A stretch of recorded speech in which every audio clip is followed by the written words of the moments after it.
Salut à tous et bienvenue. Aujourd'hui, nous allons attaquer les structures de contrôle, à savoir les conditions if-else, l'opérateur ternaire, l'instruction switch et les boucles while, do while, for et for in, ainsi que les instructions break et continue en JS.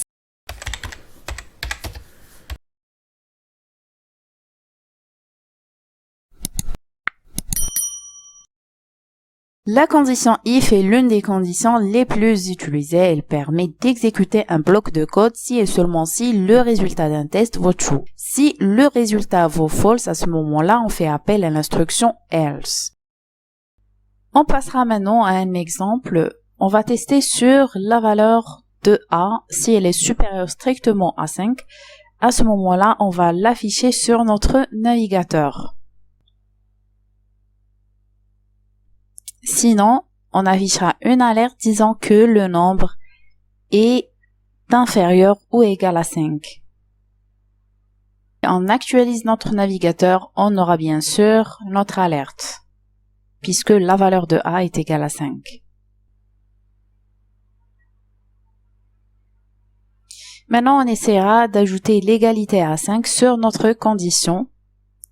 Et puis, on va essayer de supprimer le message ici parce que ça concerne juste les nombres qui sont inférieurs à 5. Du coup, on aura 5 affichés sur notre navigateur. Si on aimerait ajouter une condition comme on a vu sur les opérateurs, il suffit d'utiliser l'opérateur logique AND. Et puis, ajouter la condition. Par exemple, on aimerait que le nombre B soit inférieur ou égal à 10 et le nombre A supérieur ou égal à 5. Les deux conditions doivent être vérifiées afin d'avoir tout ce qui se trouve sur le if. Sinon, l'alerte sera déclenchée puisque une des conditions n'est pas respectée ou bien même les deux.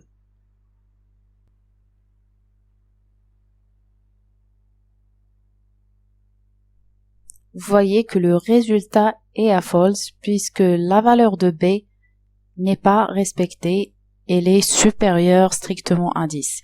Par contre, si on met l'opérateur logique OR, à ce moment-là, c'est pas grave si une des conditions n'est pas respectée, il suffit d'avoir au moins une condition qui est égale à true pour avoir le résultat true. Puisque A est supérieur ou égal à 5, du coup, on aura affiché sur notre navigateur A, ça va être concaténé avec et la valeur de B est égale.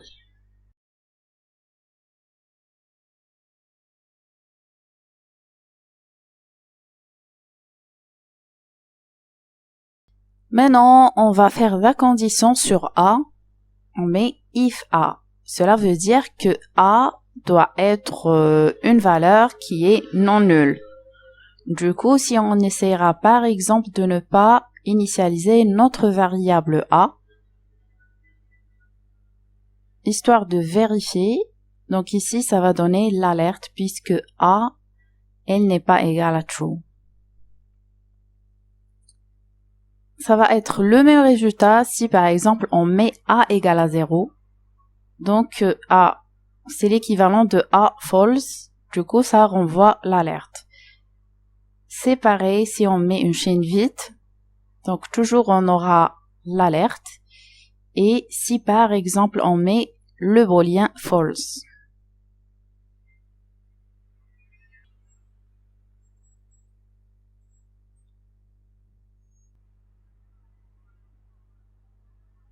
Si on met ici sur la condition que A est supérieur strictement à 10 et on aimerait avoir d'autres conditions, on pourra utiliser le else if. Par exemple, dans ce deuxième if, j'aimerais appliquer la condition que A doit être inférieur ou égal à 10 et que A soit supérieur strictement à 5.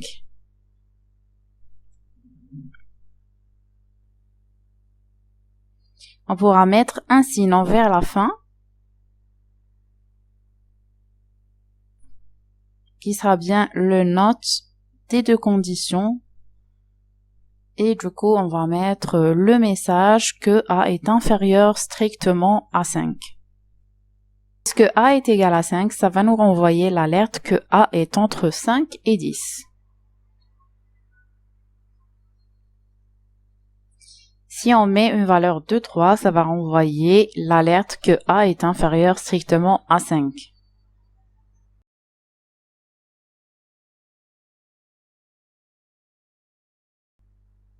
Si on met ici sur la condition que A égale à B, alors il faudrait faire attention, ceci n'est pas une comparaison, mais on a pris la valeur de B et on l'a affectée à la valeur de A. Du coup, A, ça va renvoyer la valeur 12.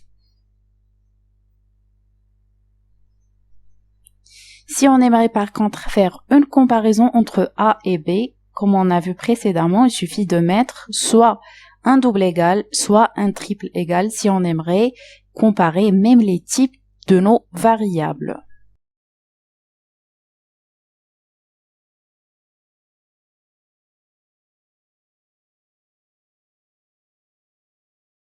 L'instruction switch représente une alternative à l'utilisation d'un if-else répétitif. Cependant, dans le cas d'un switch, chaque cas va être lié à une valeur précise.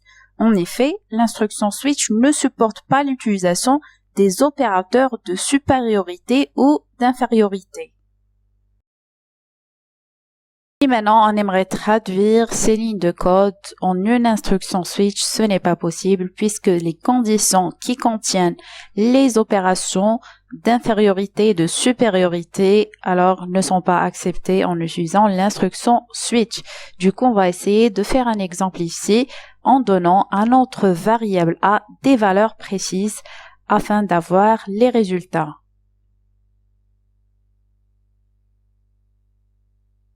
On utilisera pour cela le mot réservé case qui permet de traiter un cas parmi les autres. Alors ici, le cas où la valeur de A est égale à 10, à ce moment-là, on va afficher une alerte A est égal à 10. Et par la suite, on est obligé de mettre ici l'instruction break qui permet de sortir du cas. Alors ici, si on coïncide le cas où la valeur de A est égale à 10, l'alerte va être affichée et en partant à la ligne 28, il y aura un break pour sortir de notre instruction switch. On passe au cas suivant pour voir est-ce que la variable A est égale à 20. À ce moment-là, une alerte va être affichée et par la suite, un break pour sortir du cas 20. La même chose, ça va être pour le cas 30, ainsi de suite. Vers la fin, on pourra faire appel à notre instruction default. Alors ici, on l'utilisera si notre switch ne coïncide aucun cas des cas qui sont ici précises 10, 20 et 30. À ce moment-là, notre instruction default sera exécutée.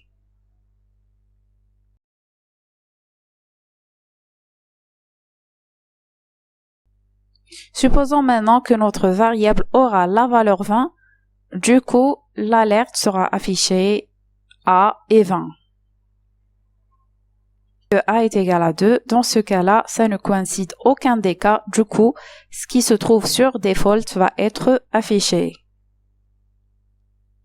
Maintenant que je vais essayer d'enlever le break qui se trouve sur la ligne 28 et qui permet de sortir du cas où A est égal à 10 et on va mettre ici A égale à 10. Du coup, l'alerte va être affichée et ça va passer aussi à exécuter le cas où A égale à 20. Alors, si le break qui traite le cas 20 n'existe pas, ça va passer au cas 30, ainsi de suite.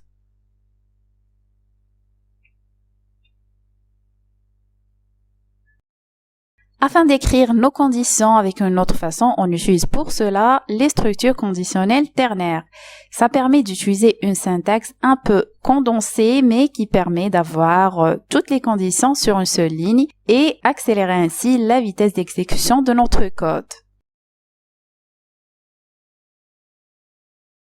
Pour ceux qui ont suivi déjà notre formation PHP, soyez rassurés car l'utilisation d'éternel réparé pour le JavaScript, c'est le même principe, la même écriture et la même syntaxe. Alors ici, on aimerait traduire le if a supérieur à 10, afficher le a sur notre navigateur. Du coup, nous allons mettre en premier la condition suivie par le point d'interro et après le point d'interro, ici, ça veut dire que si ma condition est true, on va l'afficher sur le navigateur. Ensuite, on met un deux points qui marque le else. Et j'ai mis ici une chaîne vide pour dire ne rien faire s'il y a un else. Et ici, nous allons tester. Nous allons mettre un 20 pour, voilà, le tester. Et ça donne du coup A et 20.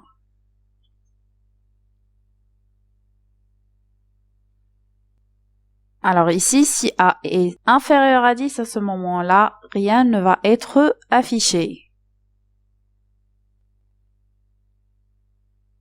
Si maintenant j'aimerais réécrire alors tout le code qui concerne le if, else, if et un autre else, c'est possible de le faire. Ça va être un peu condensé, mais tout va être mis sur une seule ligne comme on a dit. Ici sur le else, nous allons mettre, alors il faudrait déjà organiser votre code en utilisant des parenthèses. On va essayer de mettre un autre if et mettre les conditions, ensuite un point d'interro et mettre si ces deux conditions seront égales à true, du coup une alerte sera affichée A est entre 5 et 10 et puis sinon alerte A est inférieur à 5, c'est tout simplement ça va être écrit de cette façon et ça va donner le même résultat que ce code-là.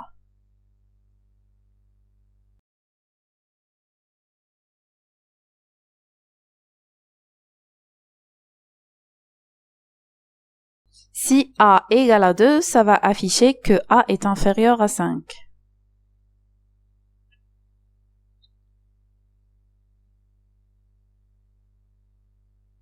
Si par exemple on met A égale à 7, ça va renvoyer que A est entre 5 et 10.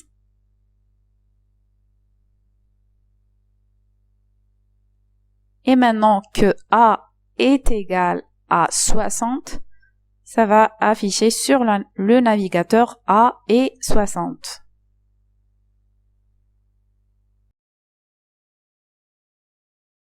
La boucle while va nous permettre de répéter une série d'instructions tant qu'une condition donnée est vraie, c'est-à-dire tant que la condition de sortie n'est pas vérifiée.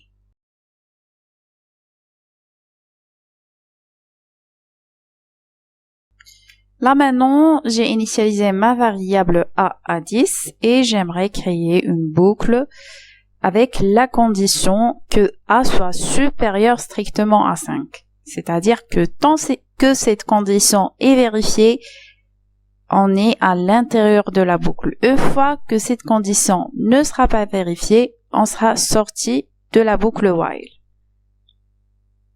Alors ici, qu'est-ce qui s'est passé? Il s'agit d'une boucle infinie. Vous voyez, il y a la page qui ne peut rien afficher. Elle est en train de se charger infiniment.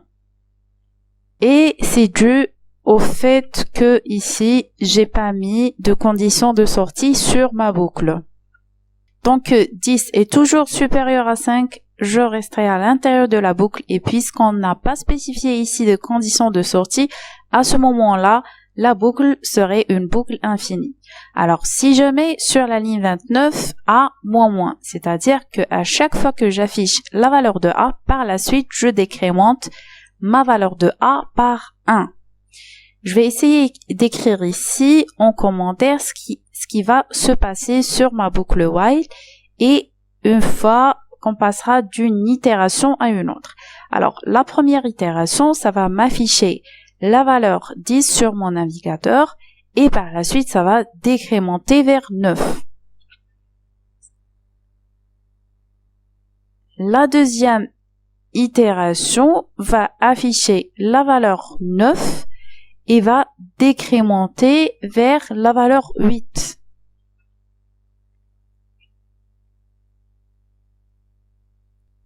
La troisième itération va faire un affichage de la valeur 8 et va décrémenter vers 7. La quatrième itération va afficher la valeur 7 et puis va décrémenter à la valeur 6. Et la cinquième itération, donc ça va faire un affichage de 6 et ça va décrémenter notre valeur de A à la valeur 5. Alors ici, on va s'arrêter. Si on passe à l'itération suivante, normalement, ça devrait afficher la valeur de 5 et décrémenter vers 4. En revanche, ici, puisque nous sommes conditionnés par le fait que A est supérieur strictement à 5, du coup, la dernière itération ne sera pas exécutée. Si on aimerait afficher le résultat sur notre navigateur, on trouvera que A égale à 6. Pourquoi les autres valeurs n'apparaissent pas? Parce que tout simplement, nous les avons placées toutes sur la division info et du coup, à chaque itération, il y a un écrasement de l'ancienne valeur par la nouvelle.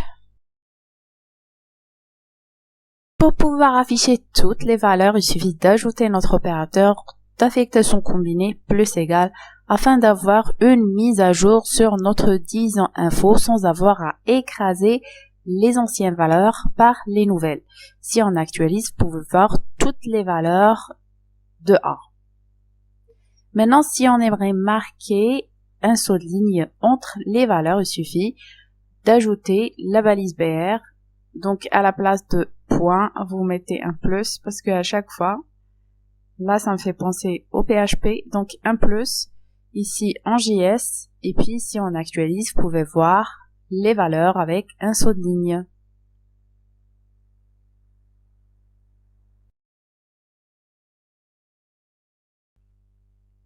Si on met la valeur de A est égale à 2, la condition n'est pas vérifiée d'entrée à la boucle, du coup, la boucle ne sera pas exécutée et voilà, il n'y aura rien sur notre navigateur.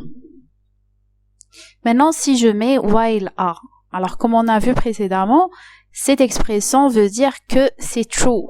C'est comme si j'écris true parce que A c'est une valeur qui est non vide, qui est pour nous égale à 2. Si je mets while A, tout simplement, ça va être une boucle.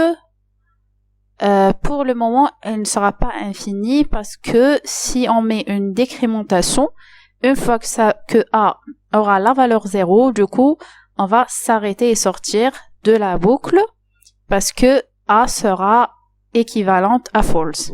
Mais une fois qu'on met ici l'incrémentation, on aura une boucle infinie parce que toujours la valeur de A sera non vide. Alors, à ce moment-là, on doit mettre une condition de sortie de la boucle.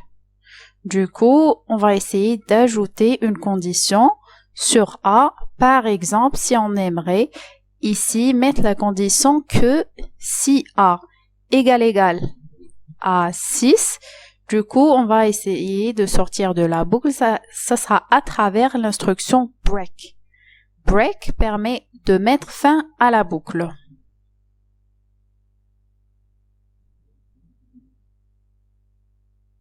Du coup, la dernière valeur qui sera affichée, ça va être 5.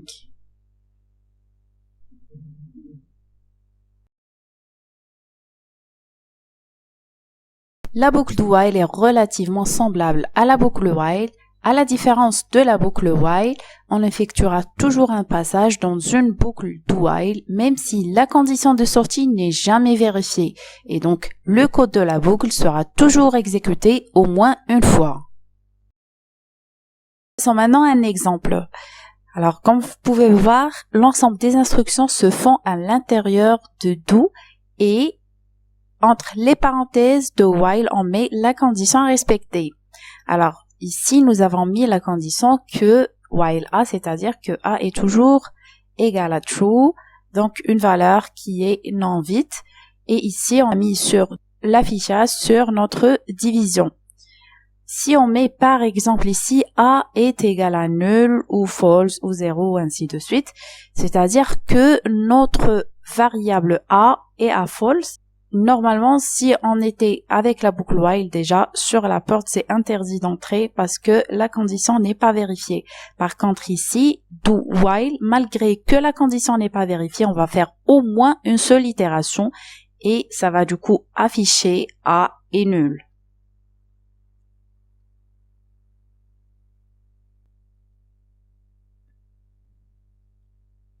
Maintenant, si on rend la valeur A égale à 2, vous pouvez voir qu'il y a une boucle infinie parce qu'on n'a pas mis de condition de sortie sur notre boucle do while.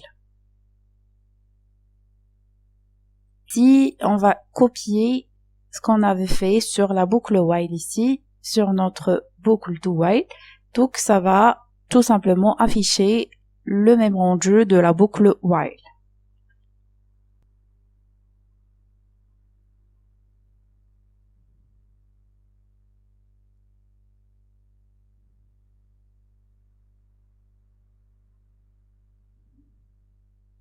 Maintenant, si on va mettre ici A égale à 0, donc vous pouvez voir ici qu'il y aura un affichage de 0 et sur la ligne 38, il y aura une incrémentation de 0 vers 1. Du coup, sur la condition 1 n'est pas égal à 6, c'est-à-dire qu'on va rester à l'intérieur de notre boucle do while jusqu'à arriver à A égale à 6 pour sortir. Donc, vous voyez, il y a une différence si A égale à 0.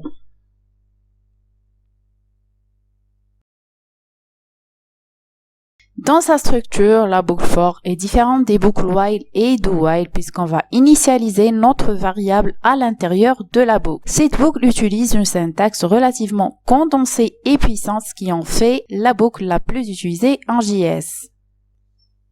Un exemple de la boucle for en utilisant le même exemple que nous avons déjà réalisé pour les boucles while et do while. Donc ici, on va se baser des mêmes conditions. Nous avons le A qui est égal à 0. Si on aimerait utiliser notre boucle for, la première des choses, c'est l'initialisation de notre variable. On met un point virgule, ensuite la condition à respecter pour nous ici, A. Une fois qu'il est égal à 6, on va sortir. Donc, on pourra mettre ici que la condition, alors, A doit être strictement inférieur à 6. D'accord? C'est-à-dire qu'une fois arrivé à 6, on va sortir de la boucle automatiquement. Et bien sûr, ici, l'incrémentation entre chaque itération, on va ici faire un saut de 1 entre chaque itération de la boucle for.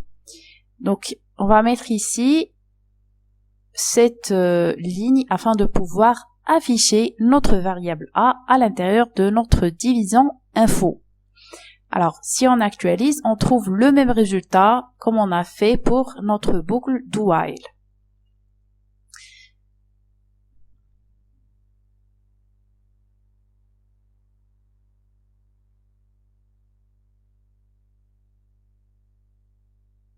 Maintenant, si on aimerait afficher rien que les nombres pairs, c'est-à-dire 0, 2 et 4, de notre variable A à l'intérieur de notre boucle for, du coup, nous devrons utiliser une fonction avant l'affichage sur notre division info.